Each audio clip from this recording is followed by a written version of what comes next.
everyone, thank you so much for coming back. I am super excited because if you've been following my channel for a while, you will know how much I love Star Wars and how much I love Jon Favreau and appreciate his work. And I have been talking about this since, we first got this announced, and I've been so excited about it. I've mentioned that I've been so excited about it, and I trust Jon Favreau, have a lot of trust in him, love his work. And also I do know the music composer for this, Ludwig Göransson, who I will talk about more on later because he's so talented, and he's doing the music composition for the series The Mandalorian, which of course is based after the fall of the Empire. So this is based after the fall of the Empire. I'm so excited, guys. I'm just going to go straight ahead and we're going to watch it together, and then I'll talk about it afterwards. So my goodness, I'm so excited. Here we go. Wow.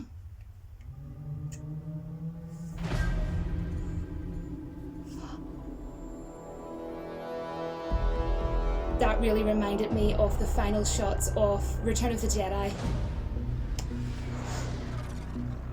Damn. What a shot. Oh my gosh. Close up with the Razor Crest. Oh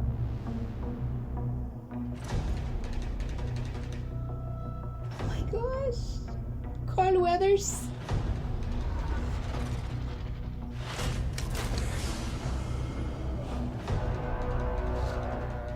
Cool. Wow, A New Hope vibes. Talk about that later. Gus from Breaking Bad. Loving the music. 12th of November.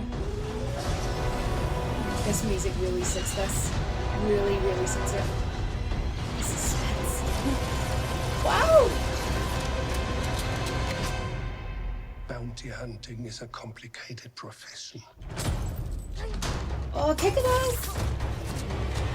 Oh, come on, Jon Favreau, what are you doing to me? Oh! Don't you agree?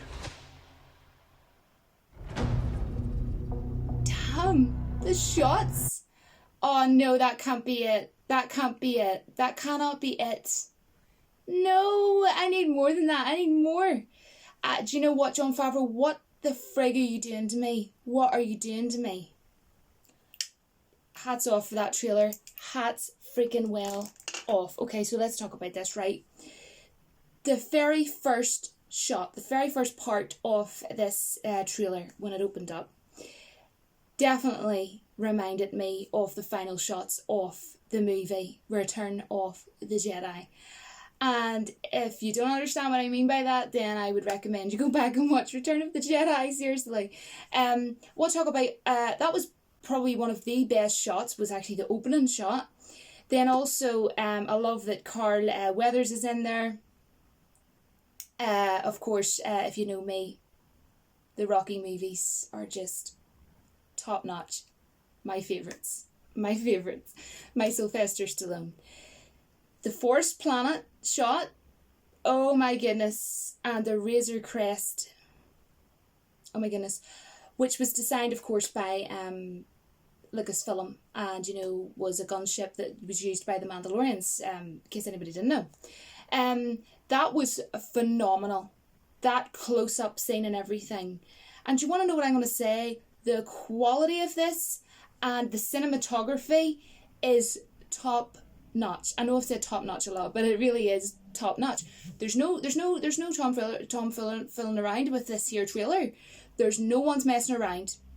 It is just, you can tell they are just 100% concentrating on Star Wars. They're going to concentrate on the lore. They're going to concentrate for the fans. And that is the thing about Jon Favreau that we have, guys, is that he really does care about Star Wars.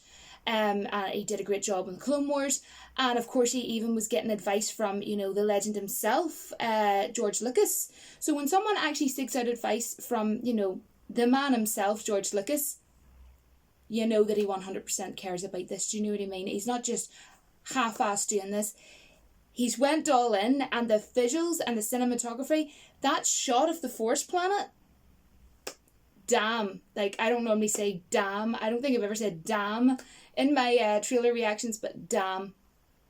And you want to know what? Aside from the Forest Planet shot and aside from how that was actually, you know, shot was unreal. Apart from that, and the opening scene, the start of the trailer, probably my favourite part, which I will try and bring like a screenshot up of, or like a photo when I'm editing this, so that you'll know the part that I'm talking about. But I just had Binary Sunset, you know, composed by John Williams, who of course, you know, was the composer of Star Wars. Binary Sunset in my head, you know, in A New Hope, which is my favourite Star Wars freaking well movie, guys. New Hope is my favourite Star Wars movie, and I got A New Hope. The vibes were a-coming. The vibes were there, guys, because you know the part where Luke Skywalker in A New Hope, the visuals, the sky and everything, that was reminding me of A New Hope. And you know what?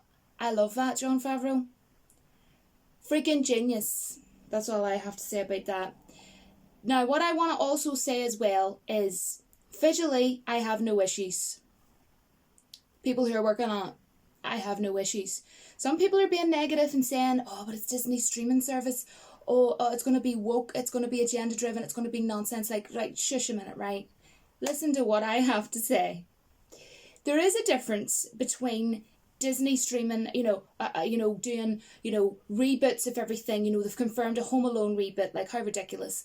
And they're going to be doing a live action of Disney's classic 50s movie, Lady and the Tramp. And apparently they are gender swapping, they're gender swapping one of the dogs. I don't know why, guys, but anyways, there's a difference between that and what we have just seen. I mean, come off it. What I have just watched and witnessed in front of my eyes, my eyeballs, right, is flawless. That's the best way to describe this trailer. That is the best trailer I have seen this year. Now, I know I said the best trailer I'd seen so far this year was Dark Crystal, Jim Henson's Dark Crystal, and I am massively looking forward to that. But this was the best trailer. This was the best trailer of the year. I am massively looking forward to this, The Witcher, which I will be doing a ton of videos about, by the way.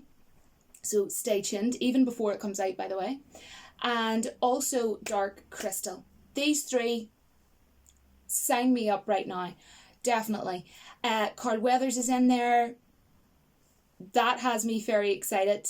I seen Gus in there. Of course, I knew he was going to be in there. Gus from Breaking Bad. He played Gus in Breaking Bad. He was a villain in it, and he was actually my favourite in the whole series of Breaking Bad. So that's going to be cool for me, those two characters being in there. And as well, I want to now talk about the music composition, because the music composer of The Mandalorian is Ludwig Göransson. And now I actually did a video talking about him and the fact that, it was announced that he was going to be composing the music for this, because now you're talking many months ago I did a video about that, and it was just a video of me. I think I just put like a picture up of him, and I just like recorded audio and was talking all about it and how excited I was, because I am a fan of his. I think if anybody doesn't know, I actually write songs. I play the guitar.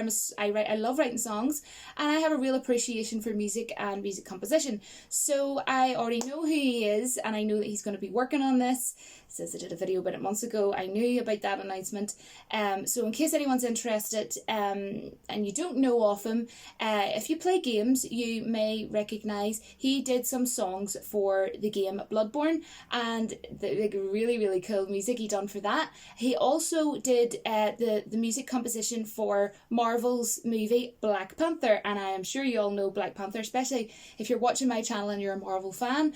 And something interesting I will let you know is that I have no worries about the composition music for this, because just like Jon Favreau, he really has the care and, goes and asks for advice. When he was doing Black Panther, I watched like a behind the scenes thing many months ago on YouTube, where Ludwig actually was talking all about, how he got to do the music and how he got to get it done, and the inspiration and the time it took. And he actually said that he was asking advice from different people and, trying to get to sort of like incorporate the culture and, get the right vibes for the music. So people like that, they've got people on board like, the music composer Ludwig. We have got Jon Favreau, who is taking advice from other people. And that's what you want. Rian Johnson, his problem was he didn't care. These two people do. He didn't care. He didn't, care about the fans. He didn't care about, getting advice. Could you have seen Ryan Johnson seriously going to George Lucas and asking for advice? He wouldn't even take advice from Mark Hamill, so he's not going to take advice from, Ryan Johnson. But, I think, they're going for something even, like, more, like, mysterious and, like, dark with this. And I just cannot wait to see what they do with it. Visually it looks stunning, and like, I love Game of Thrones, and if you haven't seen my Game of Thrones tour and exhibition that I done, I will link that below. If you're a Game of Thrones fan, I walked around it and showed everybody all the footage and everything where I live here in Ireland, and then they'll be leaving in the 1st of September and taking off to somewhere else because it's a tour and exhibition. But anyhow, we're talking about Star Wars, so back on to Star Wars. I just love the whole trailer. Honestly, this is the first I've seen it. I'm going to actually now probably go back and watch it another few times because I loved it that much. And, I've seen people who I'm subscribed to, I've seen that they have uploaded, trailer reactions of this. But of course, I didn't want to watch them until I came on here and give my, honest, live, a trailer reaction of my thoughts. So obviously, guys, I'm not like discussing everything because it's hard to kind of remember everything that kind of like went through here. But one thing I will say is there's no messing around. They have not messed around with this whatsoever. They are concentrating on Star Wars. And I reckon if Disney even does go and say, people are worrying about, the woke and stuff, so let's talk about that. I reckon Jon Favreau would tell them to take themselves off, bugger off, The Star Wars is lacking at the minute. We've went a bit downhill there for a while. Bit rocky there, and fans aren't too happy. A lot of fans are getting pissy. So I'm trying to help you out here. So can you take yourself off? Take yourself off. LGBT, all that nonsense doesn't fit in the storyline of this series, The Mandalorian. So on your bike, Disney, on your bike, basically. I don't think Jon Favreau would disappoint me in terms of that, to be honest. But of course, obviously, I think there's going to be 8 seasons.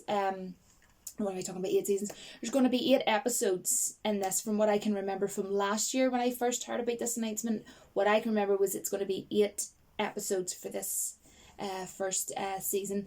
And, they have a big budget on it. But anyways, I didn't, of course, get to see any of the trailer from the Star Wars celebration because I live in Ireland. I can't afford to be paying for plane school way over there, guys, But as well, I think there was some that was, sort of put onto the internet and things like that. But I didn't want to watch it until I seen like a proper one that's just been released in general, if that makes sense. But I am so excited for this, honestly. Let me know what you think down in the comments. I don't really know what else to say other than the quality of it looks phenomenal. It looks so superb. It looks so good. And there was that many good shots in there. It's hard to pick what one is just... But for me, as I say, the one that reminded me of Luke Skywalker in the movie A New Hope really, really got me. Wow. Beautiful. Absolutely beautiful. And the whole trailer was beautiful. That's the thing. It was so lovely to watch. And that has made my day. To be honest, that has made my whole entire day because, that has proved that there is hope. There is hope. And, Jon Favreau... The Clone Wars, do you know what I mean? And I trust him, and I know a lot of people didn't like the movie, Disney's live action of The Jungle Book. Jon Favreau done it. Will I tell you something? I don't care whether I get stick for this. I loved that movie. I have it on DVD. I thought it was absolutely phenomenal. I loved his take on it. He didn't do it scene by scene exactly the same. He put his own twist on it, and he put his own different little parts on it. And I thought that for the live action of... The Jungle Book, it was fantastic.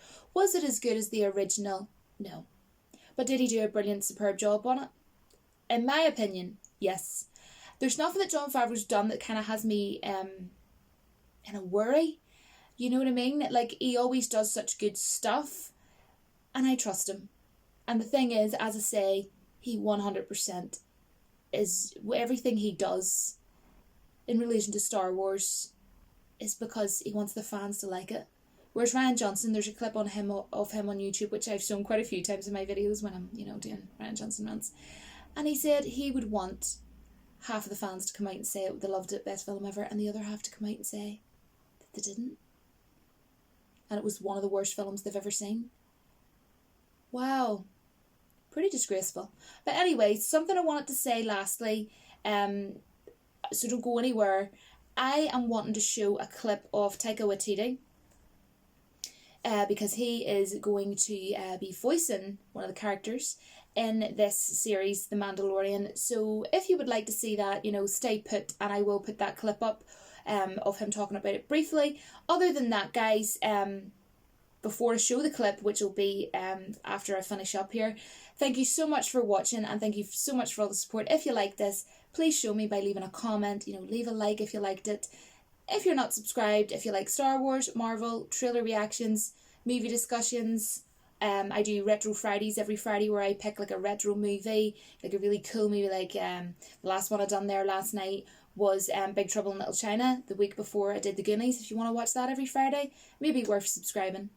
Have a think about it. Anyways, thanks so much for watching, and don't forget the clips coming from Taika Waititi. Don't forget that the Force will be with you always. For Korg, you chose a voice that was very Taika Waititi-esque as a comic book character. Yes. Talk to me about finding the voice for IG-11. I tried to. It was actually really hard.